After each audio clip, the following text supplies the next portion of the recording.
मनोज जरांगेंचं आमरण उपोषण स्थगित. 13 ऑगस्ट सरकारला नवीन डेडलाईन. विधानसभेत सरकारला पाडण्याच्या तयारीत. तुम्ही जिवंत असेपर्यंत भाजपची एकही सीट निवडून येऊ देऊ नका. मनोज जरांगेंनी भाजप विरोधात दंड थोपटले. अटक करण्याची फडणवीस शाळा करत असल्याची टीका. काठमांडूमध्ये सूर्या एअरलाइन्सची विमान दुर्घटना. विमानातील 19 प्रवाशांपैकी 18 प्रवाशांचा मृत्यू. घटनास्थळी मदत आणि बचाव कार्य सुरू.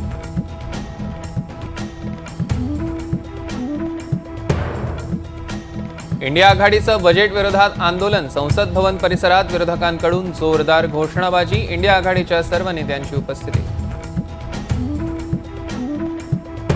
अर्थमंत्री निर्मला सीतारामन अर्थसंकल्पावर उत्तर देताना राज्यसभेत गदारोळ. विरोधकांचा जोरदार घोषणाबाजी करत राज्यसभेतनं वॉकआउट. अजित पवारांनी दिल्लीत काल रात्री घेतली भाजपच्या ज्येष्ठ नेत्यांची भेट. एनडीटीव्हीला सूत्रांची माहिती. भेटीत विधानसभा निवडणुकीबाबत चर्चा झाल्याची माहिती. कोल्हापूर आणि सांगलीसाठी दिलासा. अलमट्टी धरणाचा विसर्ग वाढवणार. 2 लाख क्युसेक विसर्ग करणार.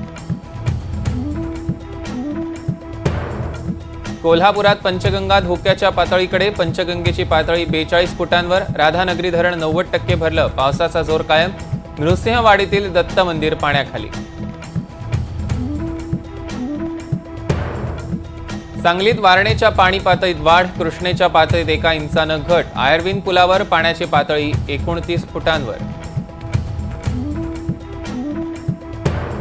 महाबळेश्वर तापोळा मार्गावर डोंगर खचला. रस्त्यावर चिखल आणि दगडाचा ढिगारा. महाबळेश्वर तापोळा दोन्ही बाजूची वाहतूक ठप्प.